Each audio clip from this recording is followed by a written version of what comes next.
Ubuhle Bonyaze TV proudly present the Real Talk with Siboniso Gumede. Ngane yakwethu ngiyakuzwa lokubuzayo endabeni yokuthi ngabe khona yini isiko yona inkosi uJesu enzelwa lona. Leyo ndaba mhlambe ngafuna sinabe la ngasekuqaleni kuyona one sikhulume ngesiko bese sikhuluma ngemkhuba. Le eyenziwayo ngeindawo bese sibuza ukuthi ke nalo isiko liyini. Uma ngabe umuntu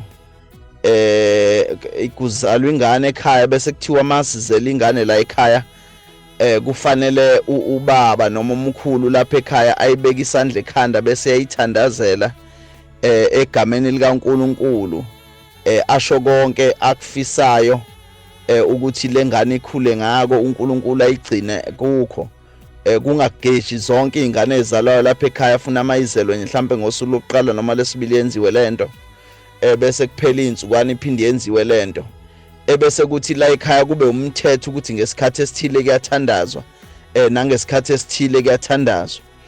sithandazela kuphi uma sithandaza kungafuna sizibuza ukuthi kona lokho akusilona yini usiko uma ngabe sikhuluma ngendaba yesiko mhlambe sigxile ukuthi isiko ngabe liyini noma sibona ukuthi usiko uma sokhuluma ngendaba yezimbuzi nempepho nezinkomo nezinkukhu yini nezinyongo nemiyeko nemnqwambo nakho konke lokho ngidlule lapho bese ngiya ekutheni uma ngabe singayibuka mhlambe lo mbuzo endabeni yokuthi mhlambe masingakhuluma ngosiko nenkolo ngingeke ngigxile futhi nakhona ngoba ngibalekela ukuthi ngiphume kakhulu embuzweni obubuzile encwadini ngithe kaMateyu 15 mangaphazami kusuka kuverse 1 khona la ngolunye usuku ukufika khona ke ababe ngabafarisi noma ababhali esingazi ke noma mhlambe kwakuyilaba babethathwa ngokuthi bengahambelani mhlambe nendaba kaJesu uma bebuza ke enkosini uJesu bathi yini ukuba abafundi bakho beqe isiko labadala na babuza ke ukuthi ke kudalwa yini ke laba bahamba nawe bengabe besazenza izinto lezi ebezikade zenziwa ngabantu baphambilini ngokuba abahlambi izandla nxa bedla isinkwa njoba siyesiboneke kwamanye amazwe nakhona lapha eAfrika kuwo laba izizwe lezi zabenguni kukhona la uthola ukuthi kusagxilwe kakhulu endabeni yokuthi uma ngabe kuzodliwa fanele kuhlanjwe izandla bese ziyasulwa bese kuyadliwa kwezinye kwabanye bayazihlamba kuphela zingasulwa kudliwe ngazo zimanzi zinjalo kubana kungazuthi kuphazamisa ukuthi usuzigezile mawuzophinda uzisule kufana nokuthi uphinde uzingcolise masingabuka lapha koSwazini emazweni nje aseduze nayo iningizimu Afrika ko Mozambique Matola Manyisa Nyimbane phezulu basahleli kakhulu kuleyo nto nabo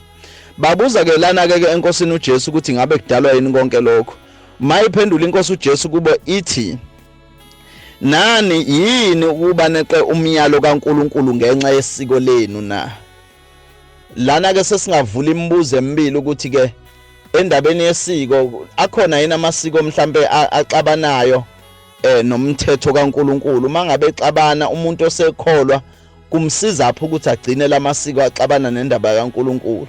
kumsiza apho kuphe ancike kakhulu osikweni uma ngabe kuukuthi alihambelani nomthetho kaNkuluNkulu noma ngabe lelo siko liphambene nomthetho kaNkuluNkulu isibonelo la bekade kuzwakala phambilini makuzelwa amawele emzini kuthi welilodwa fanele ligwinyiswe igabade ukuze lelo linye lizoqina bese liyaphila kahle kuhamba abantu ngokukhanyiseleka babona ukuthi lento kayilungile njengoba sesiye sibone manje emzini owodwa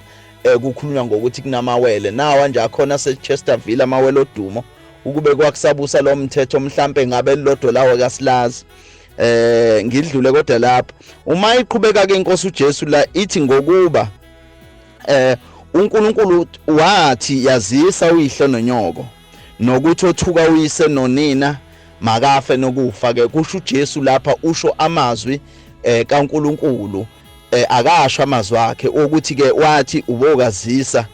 uyihle nonyoko nokuthi othuka uyise nonina makafe nokufa mhlambe ke sengabuye ngijike khona lapho bese ngiba nombuzo kodwa ovulelekile ukuthi mangabe singathi ke ukuthuka uyihle nonyoko kusho ukuthini kuyenzeka omunye umuntu mangabe uyise noma unini engasekho emhlabeni bese ethi uyidimoni.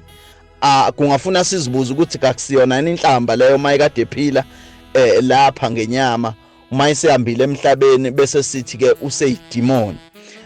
Bese sibuza ukuthi ke ukuphila kukuphi lowo muntu mangabe ithi uNkosi uJesu kufanele lowo owenza njalo afe nokufa. Iyaqhubeka ke ibachazela ke lapha iNkosi uJesu izizofika la khona ithi khona bazenzisi waprofetha kahle ngani uIsaya ethi lesi sizwe singidumisa ngezindebe zomlomo kepha inhliziyo yaso ikude nami kodwa bangikhonza ngeze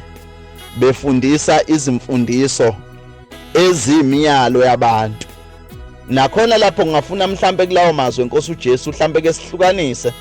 noma ngabe isebantwini asebekuyindaba yokukholwa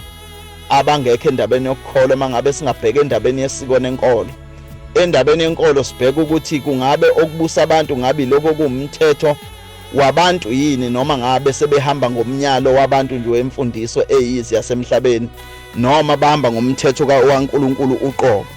Uma sibuka ngasohlangothini lesiko nakhona sibheka ukuthi akukho yini kona endabeni yesiko sekukhona okuyimfundiso nje eyizi nakhona eyimiyalo nje yabantu okungashawanga lutho. Mhlambe ke ngafuna sibuke lento size siyoyibheka endabeni yokuthi ke lona usiko nendaba yesikhathi luhambelana kanjani nendaba yesikhathi. Ukwenza isibonelo lapho noma ngeke ngigcile kulokhu kodwa masingabuka indaba yokuthi njengoba kukade kumnyama ezweni kusithele noma kukhotheme isilo ebesikhona phakathi kwethu ebesisithanda kakhulu. Sithema ngabe sihamba sase sishiya umyalelo ogcina uzwakala ebantwini bonke abakhona esizweni ebekade uqondene kodwa nendlunkulu endabeni yokusila nokuzilela sona isilo nokuma kwezinto. Umbuzo ke mangabe singathi ke komkhulu noma la kuyisesishamthetho khona masingabeka kanjalo sesiko thina njengamaZulu masingayibuka kanjalo lapha ke ngaphansi kwesizwe sabanguni kodwa thina silapha kwaZulu. Umbuzo kungaba sekutheni ke ma umuntu esazosisuka yena mhlambe abe nokukhombisa ukuqinisa kakhulu emthethweni wendaba yesiko nokukhombisa mhlambe ukuthi edlulele kwenzeni izinto ngokungaphezulu kwalokho okubonakala kwenziwa endlunkulu kungabe kusho ukuthini.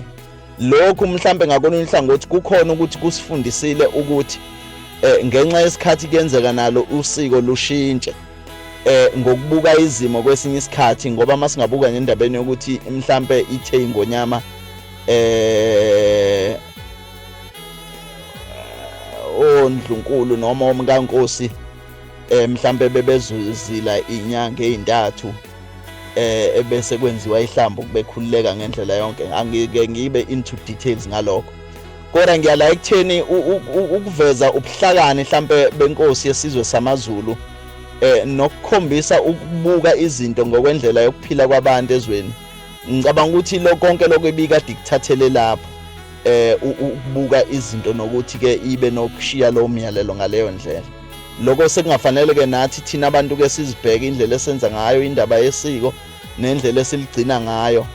ngokwesikhathi esiphila kuso. Kodwa ke ukudlula kukho konke lokho embuzweni obukade ubuzile angeke ngibe nempendulo eqondile kodwa ngifana nomuntu obechitha amathambo phansi wena owabonisa ngoma sizoshaya umhlahla bese livele sikhomba lele silikhombayo ngeshoba ongazi ukuthi lisuke lilibona linjani lele lisuke lilikhomba. Nawe ke usuzothathe lakhe ishoba uzikhombele kulamathambo engiwachithe phansi ubone kufanele ulicoshe nekuzofanele ulishiye phansi. Ilapho ngane yakwethu ngiphela lapho.